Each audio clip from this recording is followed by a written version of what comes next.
വിഴിഞ്ഞം തുറമുഖം തുറക്കുന്ന അപാരമായ കരിയർ സാധ്യതകളെക്കുറിച്ചാണ് ഇന്ന് നമ്മൾ സംസാരിക്കുന്നത്. വളരെ സന്തോഷകരമായൊരു വാർത്ത, MSC പോലത്തെ, അതായത് മെഡിറ്ററേനിയൻ ഷിപ്പിംഗ് കമ്പനി പോലുള്ള ലോകത്തിലെ കൂറ്റൻ മദർഷിപ്പുകൾ 850 പരം കപ്പലുകൾ അവർക്കുണ്ടെന്നാണ് അറിയുന്നത്. അവർ വിഴിഞ്ഞത്തേക്ക് വരാൻ തുടങ്ങി. എത്ര വേഗമാണ് കൂറ്റൻ കപ്പലുകൾ, കണ്ടെയ്നർ ഷിപ്സ് നമ്മളെ വിഴിഞ്ഞം ശരിക്കും പറഞ്ഞു കഴിഞ്ഞാൽ വിഴിഞ്ഞം ഇപ്പോഴും നിർമ്മാണ ഘട്ടത്തിലാണ്. പക്ഷെ നിർമ്മാണം തീരുമ്പോഴത്തേക്ക് ഇത് ലോകം അറിയപ്പെടുന്ന ഒരു സീ പോർട്ടായിട്ട് മാറും എന്നുള്ളത് ഉറപ്പാണ്. അപ്പോൾ അതിനനുസരിച്ച് എന്തൊക്കെയാണ് അവിടെ വരുന്ന കരിയർ സാധ്യതകൾ എന്ന് നമ്മൾ പരിശോധിക്കേണ്ടതുണ്ട്. അതവിടെ മാത്രമല്ല, വിഴിഞ്ഞം തുറമുഖത്തിൽ മാത്രമല്ല, അതിൻ്റെ പെരിഫറലായിട്ട് ഇവിടെ വരുന്ന കപ്പലുകൾ ചുമ്മാ പോകുമല്ലോ. പല കപ്പലുകളും കൂറ്റൻ കണ്ടെയ്നർ ഇറക്കുമതി ചെയ്തതിന് ശേഷം അതിൽ കയറ്റുമതിക്കുള്ള ധാരാളം വസ്തുക്കൾ, മാനുഫാക്ചറിങ് പ്രോഡക്ട്സ് ഇവിടെ നിന്ന് കയറ്റുമതി ചെയ്യേണ്ടതുണ്ട്. അതിനുവേണ്ടിയുള്ള പിന്നീട് ഉള്ള ഇൻഫ്രാസ്ട്രക്ചർ സർക്കാർ ഏകദേശം കണ്ടു കഴിഞ്ഞ് അവിടെ ഉണ്ടാകുന്ന സാധ്യതകൾ വലുതാണ്. ഇപ്പോഴാരും തന്നെ, തിരുവനന്തപുരത്തുകാരോ മലയാളികൾ ആരും തന്നെ വിഴിഞ്ഞം തുറമുഖം കൊണ്ട് നാട്ടുകാർക്ക് എന്ത് ജോലിയെന്ന് ചോദിക്കാൻ അല്പം മടിക്കും. കാരണം നമുക്ക് മുമ്പിൽ ഇവിടെ കഴക്കൂട്ടത്ത് 20 വർഷത്തിന് മുമ്പുണ്ടായ ടെക്നോ പാർക്കുണ്ട്. ടെക്നോ പാർക്കിൽ ഇപ്പം 490 കമ്പനികളാണ്.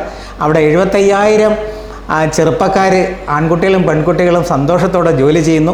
അതിൻ്റെ ഇരട്ടി ആളുകൾ, ജനങ്ങൾ മറ്റ് അതിൻ്റെ പെരിഫറൽ വ്യവസായം കൊണ്ട്, അത് ഫുഡ് ഇൻഡസ്ട്രി ആവട്ടെ, ഹോസ്പിറ്റാലിറ്റി ആവട്ടെ, ലോഡ്ജിങ് ആവട്ടെ, ഹോസ്റ്റലാവട്ടെ, ടാക്സി സർവീസ് ആവട്ടെ, വെഹിക്കിൾസ്, ഇങ്ങനെ ജീവിക്കുന്ന 1.5 ലക്ഷത്തോളം പേരുണ്ട്. അപ്പോൾ ഒരു തുറമുഖം വരുമ്പം അതിൻ്റെ അനന്തമായ സാധ്യതകളാണ് നമ്മൾ ഇന്ന് ചർച്ച ചെയ്യുന്നത്.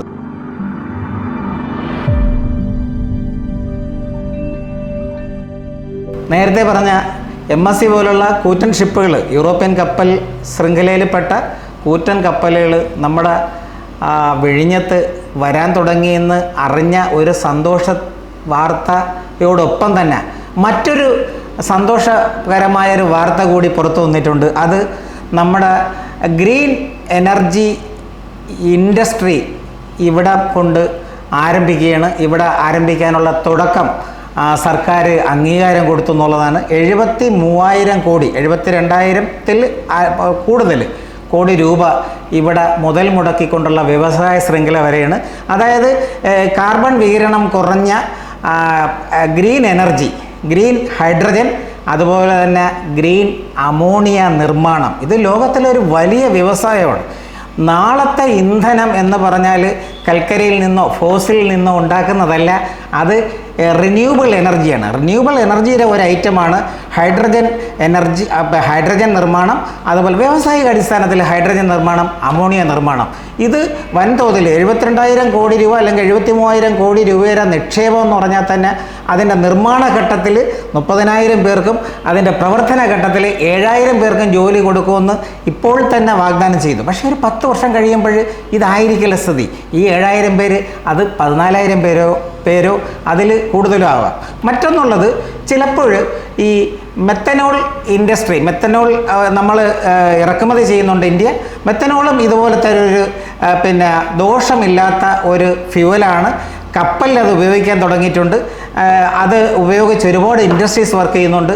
അതിൻ്റെ നിർമ്മാണത്തിന് സർക്കാർ അനുമതി കൊടുത്തു കഴിഞ്ഞാൽ അതും ഒരു പക്ഷേ ഇതിൻ്റെ ചുറ്റിനും ഉള്ള ഒരു മേഖലയിൽ ഈ വ്യവസായം തുടങ്ങും എന്നുള്ളതാണ്. ഇതിൽ ആർക്കാണ് ജോലി കിട്ടുന്നത്? റിന്യൂവബിൾ എനർജി പഠിച്ച ആൾക്കാർക്ക് ജോലി കിട്ടും, എനർജി സ്റ്റഡീസ് ആൻഡ് മാനേജ്മെൻറ്റ് പഠിച്ചവർക്ക് ജോലി കിട്ടും, കെമിക്കൽ എൻജിനീയേഴ്സ്, ബിടെക്കുകാർക്ക്, എംടെക്കുകാർക്ക്, പോളിടെക്നിക്കുകാർക്ക്, ഈവൻ IT-കാർക്ക് പോലും ജോലി കിട്ടുന്ന ഒരു വൻ വ്യവസായമാണ്.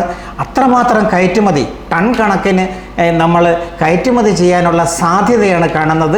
അതാണ് ഏറ്റവും ലേറ്റസ്റ്റ്, വിഴിഞ്ഞത്തെക്കുറിച്ച് ഏറ്റവും ലേറ്റസ്റ്റ് ആയിട്ടുള്ള വന്ന വാർത്തകളിൽ ഒന്ന് ഇതാണ്.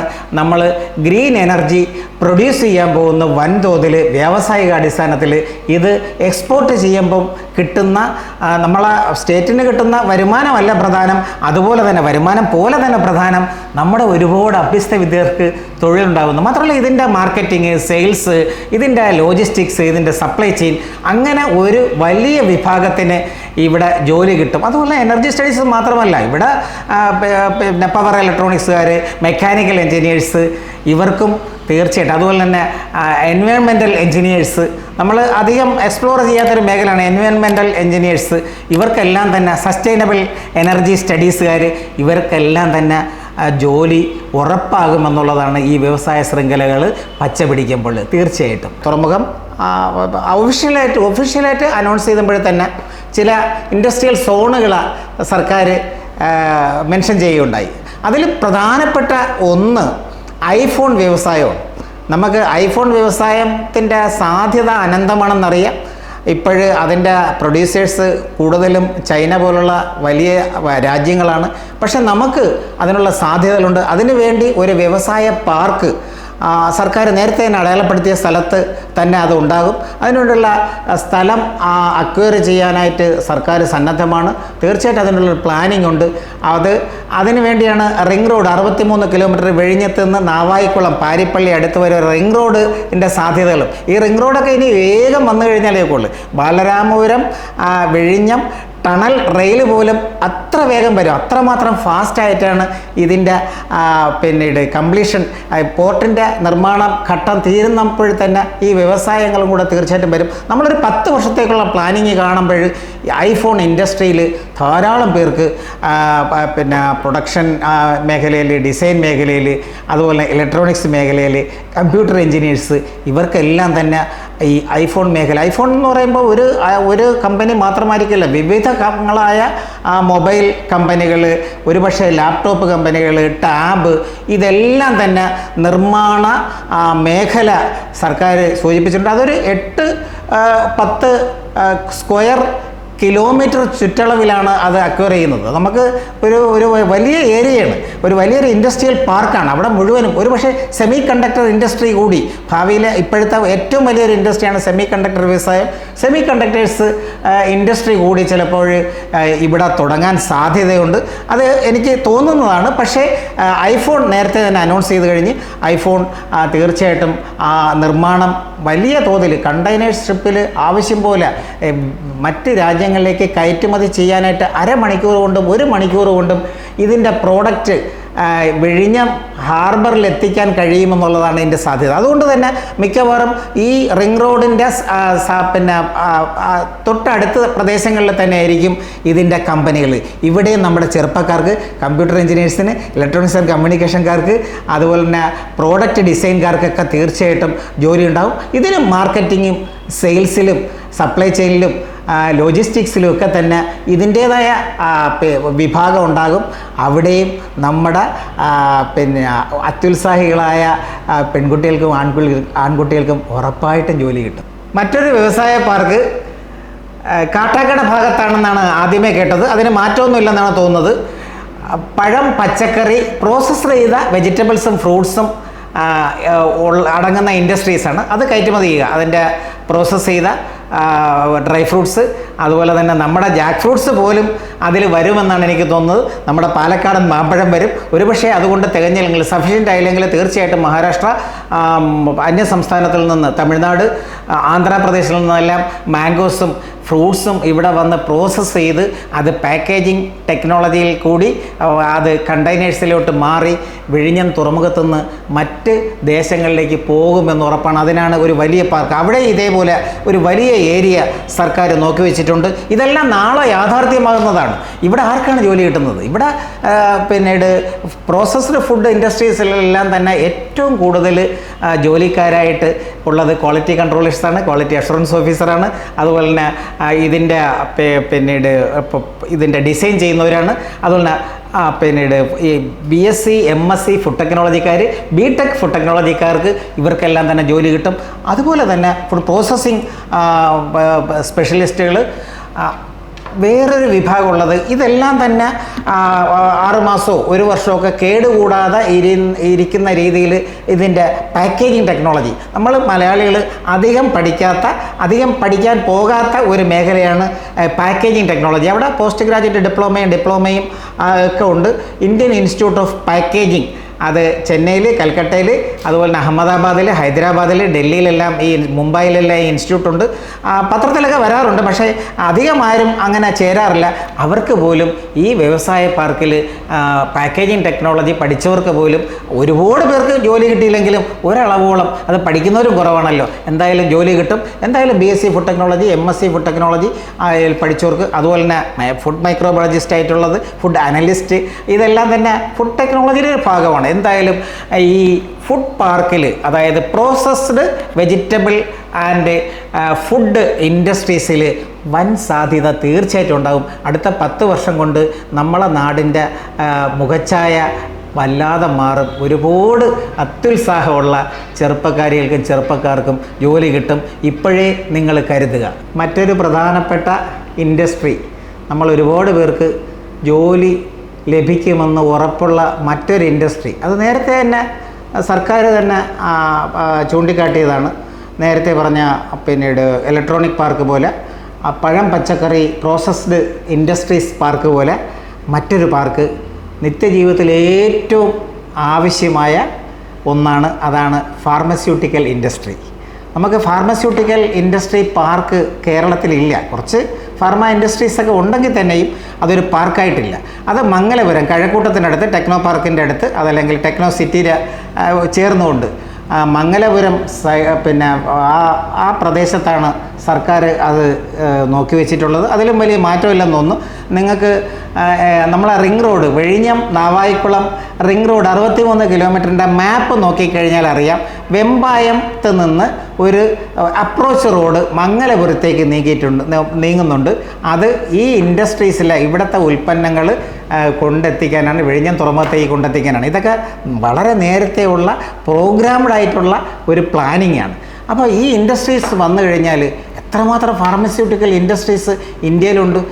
കോവിഡ് കാലത്ത് നമുക്കറിയാം, ഏറ്റവും കൂടുതലില്ല എല്ലാവരും കടച്ച് വീട്ടിൽ നിന്ന് പുറത്തിറങ്ങാത്ത കാലത്ത് ഏറ്റവും കൂടുതൽ ലാഭം ഉണ്ടാക്കിയ രണ്ട് ഇൻഡസ്ട്രി ലോകത്ത് ഫാർമസ്യൂട്ടിക്കൽ വ്യവസായവും അതുപോലെ തന്നെ ലോജിസ്റ്റിക്സ് ആൻഡ് സപ്ലൈ ചെയിൻ മാനേജ്മെൻറ്റുമാണ്. ഈ ഫാർമസ്യൂട്ടിക്കൽ വ്യവസായം ഇവിടെ വരെയാണ്. റെഡ്ഡീസ് ലാബ്, അതുപോലെ തന്നെ സിപ്ല, സൺ ഫാർമ തുടങ്ങിയ കമ്പനികളൊക്കെ നമ്മളെ വിഴിഞ്ഞത്തിനടുത്ത് തന്നെ പ്ലാൻസ് തുടങ്ങും. തീർച്ചയായിട്ടും മംഗലപുരം ഏരിയയിലായിരിക്കും അതിൻ്റെ ലൊക്കേഷൻ എന്നാണ് മനസ്സിലാക്കുന്നത്. കാരണം ആ റിംഗ് റോഡിൽ, അപ്രോച്ച് റോഡിൽ മാറ്റമൊന്നും ഇതുവരെ ഉണ്ടായിട്ടില്ല.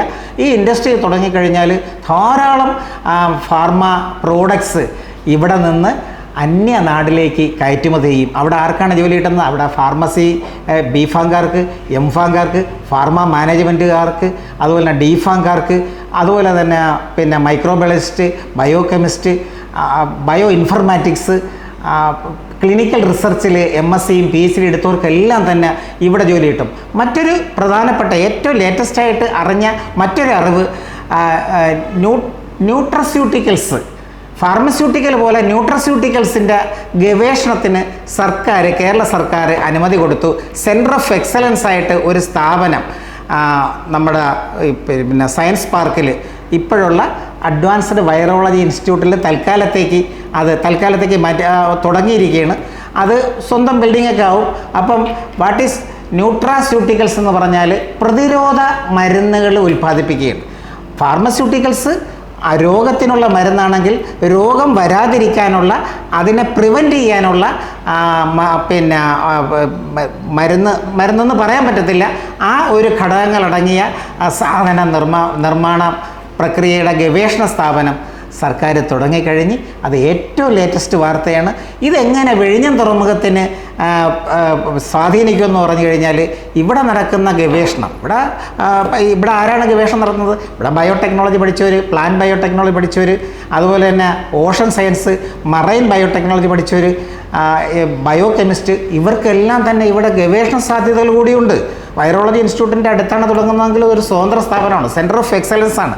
ഇവിടെ ഗവേഷണം നടത്തി, അതായത് സമുദ്രോൽപ്പന്നങ്ങളിലും പ്ലാന്റ്സിലും, നമ്മുടെ സഹ്യപർവ്വത സാനുക്കളിലൊക്കെ ധാരാളം ഹെർബൽ പ്രോഡക്ട്സ് ഉണ്ടല്ലോ, അപ്പോൾ അതിൽ നിന്നുള്ള എക്സ്ട്രാക്ട്സിൽ ഉണ്ടാക്കി അതിനെ പിന്നെ വ്യവസായ അടിസ്ഥാനത്തിൽ അൾഷിമേഴ്സ് എന്നുള്ള രോഗത്തിന്, മറവി രോഗം, അതുപോലെ തന്നെ ഹാർട്ട് ഡിസീസ്, പാർക്കിൻസൺ രോഗത്തിനെയൊക്കെ ചെറുക്കുന്നതിനാവശ്യമായ ഘടകങ്ങൾ വേർതിരിച്ചെടുത്ത് ഇതിനെ അവർ പേറ്റൻ്റ് എടുത്തോളും. ആ പേറ്റൻ്റ് എടുക്കുന്നവർ മറ്റ് വൻ കുത്തക വ്യവസായ സംരംഭകർക്ക് അതിൻ്റെ അനുവാദം കൊടുക്കും, പ്രൊഡ്യൂസ് ചെയ്യാൻ അനുവാദം കൊടുക്കും, അവർ മാനുഫാക്ചർ ചെയ്യും. അപ്പോൾ അതും കൂടെ ഒരു വലിയ സാധ്യതയാണ് കാണുന്നത്. അതും നമ്മുടെ ഈ ഫാർമസ്യൂട്ടിക്കൽ പാർക്കിൽ ഒരു പക്ഷേ വന്നുകൂടുന്നില്ല. എന്തായാലും ഇതുമായിട്ട് ഞാൻ ചേർത്ത് വായിക്കുകയാണ്. അപ്പം ഇങ്ങനെ ഒരു സാധ്യതകളോടെ വൻ സാധ്യതകൾ ഒരുപാട്. ഇപ്പം നമ്മുടെ പ്രധാനപ്പെട്ട കമ്പനികളെല്ലാം തന്നെ ഈ തിരുവനന്തപുരത്ത് ഈ ഫാർമസ്യൂട്ടിക്കൽ പാർക്കിൽ തീർച്ചയായിട്ടും അവർ കമ്പനികൾ തുടങ്ങും. ഇവിടെ നമ്മുടെ യുവാക്കൾക്കും യുവതികൾക്കും ആവശ്യം പോലെ ജോലി കിട്ടും. ഇതിനെല്ലാം തന്നെ നേരത്തെ പറഞ്ഞ പോലെ സെയിൽസും മാർക്കറ്റിങ്ങും ലോജിസ്റ്റിക്സും സപ്ലൈ ചെയിനും HR-ഉം ഒക്കെ തന്നെ ഉണ്ടാകും. സാധ്യത കൂടുതലുള്ള മറ്റൊരു വ്യവസായം വിഴിഞ്ഞത്തുനിന്ന് കയറ്റുമതി ചെയ്യാനായിട്ടുള്ള ഒരുപാട് മാനുഫാക്ചറിങ് പ്രോഡക്ട്സ് ഉണ്ടല്ലോ. അതിൽ മറ്റൊന്ന് ഉറപ്പായിട്ടും അപ്പാരൽ പ്രൊഡക്ഷനാണ്. അപ്പാരൽ തുണി വ്യവസായം, റെഡിമെയ്ഡ് ഗാർമെൻറ്റ്സ് ആയിട്ട് ഇന്ത്യ അല്ലെങ്കിൽ തന്നെയും ഇന്ത്യ വളരെ മെച്ചപ്പെട്ട ഒരു സ്ഥാനമാണ് ഗാർമെൻറ്റ്സ് കയറ്റുമതിയിൽ. കൂടുതൽ ഗാർമെൻറ്റ്സ് നിർമ്മാണ യൂണിറ്റുകൾ തുടങ്ങും. അതിനുവേണ്ടിയുള്ള പാർക്ക് തീർച്ചയായിട്ടും ഇതിൽ ഉണ്ടാകുമെന്നാണ് പ്രതീക്ഷ.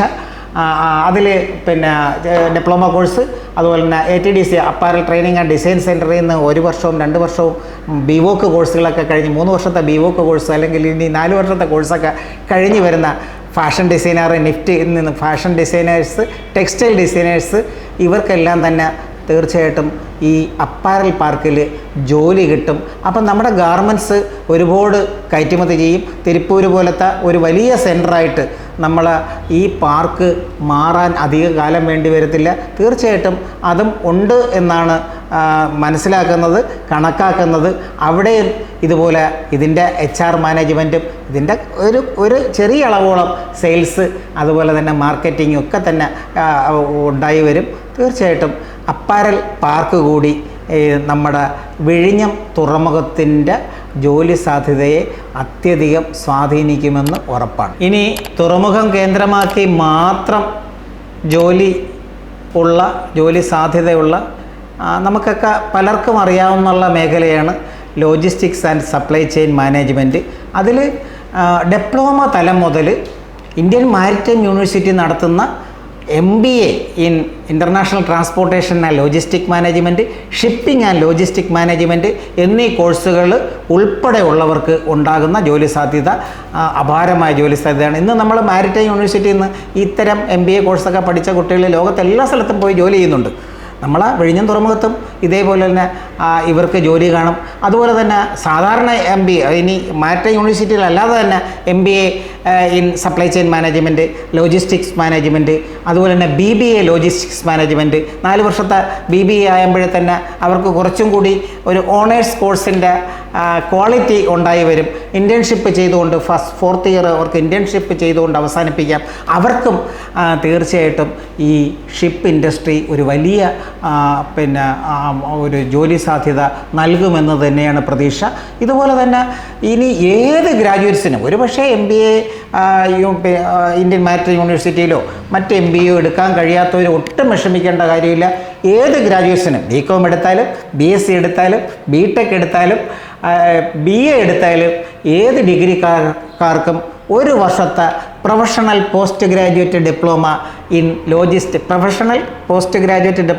Logistics and supply chain management നല്ല ഇൻസ്റ്റിറ്റ്യൂട്ടിൽ നല്ല ഇൻറ്റേൺഷിപ്പും പ്രാക്ടിക്കൽസും കിട്ടുന്ന ഇൻസ്റ്റിറ്റ്യൂട്ടിൽ പഠിച്ചു കഴിഞ്ഞാൽ ഉറപ്പായിട്ടും ജോലി. ഇപ്പം വേൾഡ് വൈഡായിട്ടാണ് അതിൻ്റെ ഗ്ലോബൽ പ്ലേസ്മെൻറ്റ് നടക്കുന്നത്. തീർച്ചയായിട്ടും വിഴിഞ്ഞം അതിൻ്റെ കൂടി ഒരു ഹബ്ബാവും. ഇതിൽ തന്നെ ഒരുപാട് സ്പെഷ്യാലിറ്റീസ് ഉണ്ട്. അതായത് ലോജിസ്റ്റിക്സ് മാനേജ്മെൻറ്റിൽ തന്നെ ഒത്തിരി സ്പെഷ്യാലിറ്റീസ് ഉണ്ട്. ഇപ്പം പിന്നീട് വെയർഹൗസിങ് സ്പെഷ്യലിസ്റ്റ് ഉണ്ട്, വെയർഹൗസിങ് മാനേജേഴ്സ്, അതുപോലെ distribution, disposition manager, procurement specialist, fleet manager, ഇങ്ങനെ ഉള്ള ഒരുപാട് തരം സ്പെഷ്യാലിറ്റികൾ ഇവർക്കുണ്ട്. ഇവർക്കൊക്കെ തുടക്കത്തിൽ തന്നെ തരക്കേടില്ലാത്ത ശമ്പളത്തിൽ നല്ല പാക്കേജസിൽ ലോകത്തുള്ള എല്ലാ കമ്പനികളും ഇപ്പം MSC തന്നെ ഓഫീസ് തുടങ്ങി. മെഡിറ്ററേനിയൻ ഷിപ്പിംഗ് കമ്പനി വിഴിഞ്ഞത്ത് തിരുവനന്തപുരത്ത് എവിടെയെങ്കിലും ആ ഒരു ഭാഗത്ത് ഓഫീസ് തുറന്നു. MSC ആദ്യമായിട്ട് ആൾക്കാരുടെ ഇൻവൈറ്റ് ചെയ്തു. ഇപ്പം മറൈൻ ഫിറ്റർ മെക്കാനിക്കൽസ്, ഇലക്ട്രിക്കൽസ് എൻജിനീയേഴ്സിനെയൊക്കെ ഇൻവൈറ്റ് ചെയ്തു. തുടക്കം 10-35 പേരാണെങ്കിൽ തന്നെയും ഇനി അത് 100 കണക്കിന് ആൾക്കാരെ അവർ ആവശ്യപ്പെടും. അപ്പം നമ്മൾ അധികം ഒരു വലിയ ഒരു മറൈൻ ഫിറ്റർ കോഴ്സിനൊക്കെ സാധ്യതകൾ അധികം പറഞ്ഞു കേട്ടിട്ടില്ല. പക്ഷേ ഇന്ത്യൻ മാരിടൈം യൂണിവേഴ്സിറ്റി വെല്ലിംഗ്ടൺ കൊച്ചിയിൽ എത്രയോ കാലമായിട്ട് മറൈൻ ഫിറ്റർ കോഴ്സുണ്ട്. അപ്പോൾ നമ്മളെ മിടുക്കരായ കുട്ടികൾക്ക് ഇതിൽ തന്നെ ജോലി കിട്ടും. അതുപോലെ ഇലക്ട്രിക്കൽ എൻജിനീയേഴ്സ്, അതുപോലെ പോളിടെക്നിക്കുകാർ, IT-കാർക്ക് തന്നെ തീർച്ചയായിട്ടും ജോലി കിട്ടും. ഇനി ഷിപ്പ്, ഈ തുറമുഖം വളരെ വികസിക്കുമ്പോഴുണ്ടാകുന്ന മറ്റൊരു ജോലി സാധ്യത ഷിപ്പ് ബിൽഡിംഗ് ആൻഡ് റിപ്പയറിങ്. നമ്മൾ അധികം ചർച്ച ചെയ്യാത്ത ഒരു കരിയറാണ് ഷിപ്പ് ബിൽഡിംഗ് ആൻഡ് റിപ്പയർ. ഇത് ഇന്ത്യൻ മാരിടൈം യൂണിവേഴ്സിറ്റി ചെന്നൈ ക്യാമ്പസിൽ BSc ship building and repair ഉണ്ട്. അതുപോലെ ഇന്ത്യൻ മാരിടൈം യൂണിവേഴ്സിറ്റിയുടെ അഫിലിയേഷനുള്ള ചില സ്ഥാപനത്തിൽ ഇത് നടത്തുന്നുണ്ട്. ഡയറക്ടർ ജനറൽ ഓഫ് ഷിപ്പിങ്ങിൻ്റെ അംഗീകാരം ഉണ്ടെന്നും കൂടെ അത് പഠിക്കുന്നവരൊന്ന് പരിശോധിക്കുന്നത് നല്ലതാണ്. തീർച്ചയായിട്ടും ഇന്ത്യൻ മാരിടൈം യൂണിവേഴ്സിറ്റിയുടെ അഫിലിയേഷനുള്ള സ്ഥലത്ത് പഠിച്ചു കഴിഞ്ഞാലും ക്യാമ്പസൊക്കെ ഒന്ന് നോക്കുക. പഠിക്കുന്നതിന് മുമ്പ് പറ്റുമെങ്കിൽ IMUയുടെ ക്യാമ്പസിൽ തന്നെ പഠിക്കുക ഷിപ്പ് ബിൽഡിംഗ് ആൻഡ് റിപ്പയർ. കാരണം ഒരുപാട് കപ്പൽ, ഒരു ദിവസം വരുന്ന കപ്പലിലൊക്കെ റിപ്പയറിങ് സാധ്യത വേണം. വർക്ക്ഷോപ്പ് പോലെ തന്നെ, മോട്ടോർ വർക്ക്ഷോപ്പിൽ പോലെ തന്നെയാണ് കപ്പലിനും അതിൻ്റേതായ റിപ്പയറിങ് വേണ്ടി വരും. അപ്പോൾ റിപ്പയറിങ്ങിന് വേണ്ടി പ്രത്യേക ഒരു യാർഡ് തന്നെ ഉണ്ടാവും. കാരണം ഇത് വികസിച്ചു, ഒരു തുറമുഖം ഒരു ദിവസം കൊണ്ട് പണി തീർക്കുകയില്ല, അത് വികസിച്ചുകൊണ്ടേയിരിക്കുകയാണ്. ഇൻഡസ്ട്രികൾ വളർന്നുകൊണ്ടേയിരിക്കുകയാണ്. പുതിയ ആൾക്കാർ ജോലിക്ക് സന്നദ്ധരായിക്കൊണ്ടേയിരിക്കുകയാണ്. അങ്ങനെ ഒരു ലോങ് ടൈം നിലയ്ക്കാത്ത എൻഡ്ലെസ് പ്രോസസ്സാണ് ഇവിടുത്തെ കരിയർ സാധ്യതകളെന്ന് ഉറപ്പായിട്ടും പറയാൻ കഴിയും. അപ്പോൾ ഈ ഷിപ്പിംഗ് ആൻഡ് ലോജിസ്റ്റിക്സിൽ ഷിപ്പിംഗ്, നേവൽ ആർക്കിടെക്ചർ, അതുപോലെ തന്നെ ഷിപ്പ് ബിൽഡിംഗ് ആൻഡ് റിപ്പയറിങ്ങിൽ കൂടി ധാരാളം സാധ്യതകളുണ്ട് എന്നുകൂടി പറയണം. ഈ ഒരു അന്തർദേശീയ തുറമുഖത്ത് അനിവാര്യമായ വികസനം ഹോസ്പിറ്റാലിറ്റി ആൻഡ് ഹോട്ടൽ ഇൻഡസ്ട്രീസാണ്. ഇത് പലരും അധികം പറഞ്ഞു കേട്ടിട്ടില്ല, പക്ഷേ ഇതൊരു സത്യമാണ്. ഇന്ന് തിരുവനന്തപുരത്ത് നഗരത്തിലുള്ള 5 സ്റ്റാർ ഹോട്ടൽ വിരലിൽ എണ്ണാവുന്ന ഹോട്ടൽ മാത്രമാണ്. 4 സ്റ്റാർ ഹോട്ടൽ കുറച്ചും കൂടെ നമ്പർ കാണും. പക്ഷേ ഒരു 10 വർഷം കഴിയുമ്പോഴത്തേക്ക് ഇവിടെ വരുന്ന VIPs, ഇവിടെ വരുന്ന നേരത്തെ പറഞ്ഞ കമ്പനികൾക്ക് പുറമേ ഒരുപാട് കമ്പനികൾ വരും. ഇവിടെയെല്ലാം തന്നെ വളരെ എക്സിക്യൂട്ടീവ്സ് വരുമ്പോൾ അവർക്ക് താമസിക്കാനുള്ള സ്റ്റാർ ഹോട്ടൽസ് വേണം, 4 സ്റ്റാർ ഹോട്ടൽ വേണം, 3 സ്റ്റാർ ഹോട്ടൽ വേണം. അപ്പോൾ ഇത് സംബന്ധമായിട്ടുള്ള ഇൻഡസ്ട്രി, ഈ ഹോസ്പിറ്റാലിറ്റി ഇൻഡസ്ട്രി, അവിടെ നല്ല ഷെഫ് ഉണ്ടാവണം. നമ്മൾ ഷെഫ് എന്നൊക്കെ കേൾക്കുമ്പോൾ അതെന്തോ മോശമായൊരു ജോലിയാണെന്ന് കരുതുന്ന കുറച്ചെങ്കിലും പേര് കാണും. പക്ഷേ ഒരു കാര്യം അറിയണം, ഷെഫ് എന്നുള്ള ഒരു പഠനത്തിന് വേണ്ടി ഇന്ത്യ ഗവൺമെൻറ് ഒരു സ്ഥാപനം തുടങ്ങിയിട്ടുണ്ട്. അത് അവിടെ BBA കൾണറി ആർട്സാണ്. ഡൽഹിയിലും തിരുപ്പതിയിലും BBA കൾണറി ആർട്സ്. അപ്പോൾ BBA കൾണറി ആർട്സ് പഠിച്ചു കഴിഞ്ഞാൽ പ്ലേസ്മെൻറ്റ് ഉറപ്പാണ്. ഒരു ഫോറിൻ ഭാഷ ഉൾപ്പെടെ പഠിപ്പിക്കുന്നതാണ്. അതുപോലെ MBA കൾണറി ആർട്സ്, നോയിഡ സെൻറ്ററിൽ MBA കൾണറി ആർട്സ് ഉണ്ട്. അപ്പോൾ സർക്കാരിൻ്റെ സ്ഥാപനമാണ്. അപ്പോൾ ഇത് ഷെഫൊന്നും മോശമല്ല. ഒരു 5 സ്റ്റാർ ഹോട്ടലിലെ ഷെഫിന് ഒരു 5 സ്റ്റാർ ഹോട്ടലിലെ അസിസ്റ്റൻറ്റ് മാനേജറിനെ പോലെ തന്നെ ശമ്പളം കിട്ടുന്നുണ്ട്. അതിൽ തന്നെ പല ശ്രേണിയിലാണ് അവരുടെ ശമ്പളം. അപ്പോൾ ഇതൊന്നും ഒട്ടും മോശമല്ല. അപ്പോൾ ഹോസ്പിറ്റാലിറ്റി ഇൻഡസ്ട്രീസിൽ ഒരു 5 സ്റ്റാർ ഹോട്ടലിൽ BHM bachelor of hotel management അല്ലെങ്കിൽ BSc hospitality management and hotel management ഇതൊക്കെ കഴിഞ്ഞവർക്ക് ധാരാളം പേർക്ക് ജോലിയാവും. ഇപ്പോഴേ തന്നെ ഈ കോഴ്സ് കഴിഞ്ഞ് ആരും തന്നെ ചുമ്മാ നിൽക്കുന്നില്ല. അപ്പോൾ പോർട്ട് അടിസ്ഥാനമായിട്ട്, അത് പോർട്ടിൻ്റെ അടുത്തൊന്നും ആയിരിക്കില്ല, ഈ മേഖലയിൽ ധാരാളം സ്റ്റാർ ഹോട്ടൽസ് വരും.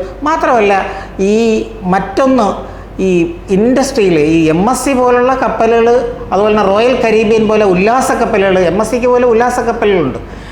അവരെല്ലാം തന്നെ ഈ കേരളത്തിലേക്ക് ഇങ്ങനെ കാണുന്നതിന് വേണ്ടി 1 ദിവസത്തെ 2 ദിവസത്തേക്ക് ഇവിടെ ഇറങ്ങും. അവരെല്ലാം ഇവിടുത്തെ നമ്മളെ ബാക്ക് വാട്ടേഴ്സ്, നമ്മളെ തടാക യാത്രകൾ, നമ്മുടെ നദീതീരങ്ങൾ, നമ്മുടെ പ്രകൃതി ഒക്കെ കാണാനായിട്ട് വരുന്നവരുണ്ട്. അവർ നമ്മുടെ ആഹാരങ്ങൾ ഇഷ്ടപ്പെടും. അപ്പം ഫുഡ് സ്ട്രീറ്റ് വരും. അപ്പം ഇതൊരു വലിയ വ്യവസായമാണ്. ഹോസ്പിറ്റാലിറ്റി ഇൻഡസ്ട്രിയിൽ വലിയ വൃത്തിയുള്ള ചെറുകിട ഫുഡ് സെൻറ്റേഴ്സ്, ഇത് ഒരു വലിയ ഫുഡ് ഹബ്ബായിട്ടും കൂടെ മാറും. കാരണം ടൂറിസ്റ്റുകൾ ഇറങ്ങുന്ന സ്ഥലങ്ങൾ പ്രത്യേകം ലോകത്ത് ഇതുപോലുള്ള ഇൻഡസ്ട്രിയിൽ വളർന്നിട്ടുണ്ട്. അത് സിംഗപ്പൂരാവട്ടെ, റോട്ടർഡാം ആവട്ടെ, സലാല ആവട്ടെ, ഇങ്ങനെയുള്ള അബുദാബി ആവട്ടെ, ഇവിടെ എല്ലാം തന്നെ ഈ ഹോസ്പിറ്റാലിറ്റി ഇൻഡസ്ട്രിയിലും ധാരാളം പ്രൊഫഷണൽസിന് ആവശ്യമാണ്. നമുക്ക് അത്യുത്സാഹമുള്ള ഉത്സാഹികളായ ആൺകുട്ടികളും പെൺകുട്ടികളും ഇപ്പോഴേ തന്നെ ഇതിനു വേണ്ടി തയ്യാറെടുക്കണമെന്നാണ് എനിക്ക് പറയാനുള്ളത്. 3000-3500 പേരടങ്ങുന്ന ട്രാവലേഴ്സ് ക്രൂസർ ഷിപ്സ് വിഴിഞ്ഞം തുറമുഖത്ത് ഇറങ്ങുമ്പോൾ അവർക്ക് ഈ നാട് കാണാനാണ് അവർ ഇറങ്ങുന്നത്. അവർക്ക് വിദേശ ഭാഷ വശമുള്ള എക്സ്പെർട്ടുകൾ ആവശ്യമാണ്. നമ്മൾ ഇൻ്റർപ്രിറ്റേഴ്സ് എന്ന് പറയും, ട്രാൻസ്ലേറ്റേഴ്സ് എന്ന് പറയും. നമുക്ക് വിദേശ ഭാഷ എന്ന് പറഞ്ഞാൽ മിക്കവാറും ഫ്രഞ്ച്, ജർമ്മൻ, അറബിക്ക്. ഇത് മാത്രമല്ല, ജപ്പാൻ ഒരുപാട് ജനസംഖ്യയുള്ള രാജ്യമാണ്. ജപ്പാൻ ഒരുപാട് യാത്രകൾ ചെയ്യുന്ന ആൾക്കാരാണ്. ജപ്പാൻ്റെ കൾച്ചർ തന്നെ അങ്ങനെയാണ്. നമ്മളെവിടെ ചെന്ന് കഴിഞ്ഞാലും ടൂറിസ്റ്റ് പ്ലേസിൽ ജാപ്പനീസ് കാണും, ചൈനീസ്, കൊറിയക്കാർ. അപ്പോൾ ജാപ്പനീസ് ഭാഷ, ചൈനീസ് ഭാഷ, കൊറിയൻ ഭാഷ,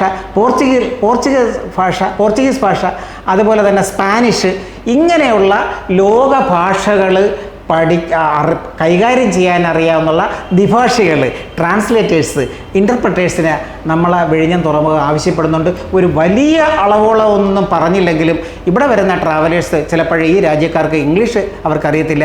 അവരുടെ ഭാഷയിൽ നമുക്ക് കാര്യങ്ങൾ മനസ്സിലാക്കി കൊടുക്കാനായിട്ടുള്ള ഗൈഡ്സ്. ഇതൊന്നും ഒട്ടും മോശമായ ജോലിയല്ല. ഒരു ടൂറിസ്റ്റ് ഗൈഡിനൊക്കെ നല്ല പേയ്മെൻറ്റാണ് കിട്ടുന്നത് എന്നൊന്നും കൂടെ മനസ്സിലാക്കണം. അപ്പോൾ വിദേശ ഭാഷ പഠിച്ചാൽ പോലും, ഒന്നും പറ്റിയില്ലെങ്കിൽ ഒരു വിദേശ ഭാഷ പഠിച്ചാൽ പോലും വിഴിഞ്ഞം തുറമുഖം നമുക്ക് ഉറപ്പായിട്ട് ഒരു ജോലി തരുമെന്നുള്ളതാണ്. അതുകൊണ്ട് പിന്നെ ഫ്രഞ്ചും ജർമ്മനും ഒക്കെ പഠിച്ച ധാരാളം പേരുണ്ട്, അറബിക്കൊക്കെ പഠിച്ച ധാരാളം പേരുണ്ട്. പക്ഷേ ചൈനീസ്, നേരത്തെ പറഞ്ഞ ജാപ്പനീസ്, സ്പാനിഷ്, പോർച്ചുഗീസ് തുടങ്ങിയ ഭാഷകൾ, കൊറിയൻ ഭാഷകൾ കൂടി പഠിക്കാൻ ശ്രമിക്കുക. ഇന്ന് തീർച്ചയായിട്ടും അതിനുള്ള അവസരങ്ങൾ ഒരുപാടുണ്ട്. ഓൺലൈൻ മുഖാന്തരമുണ്ട്.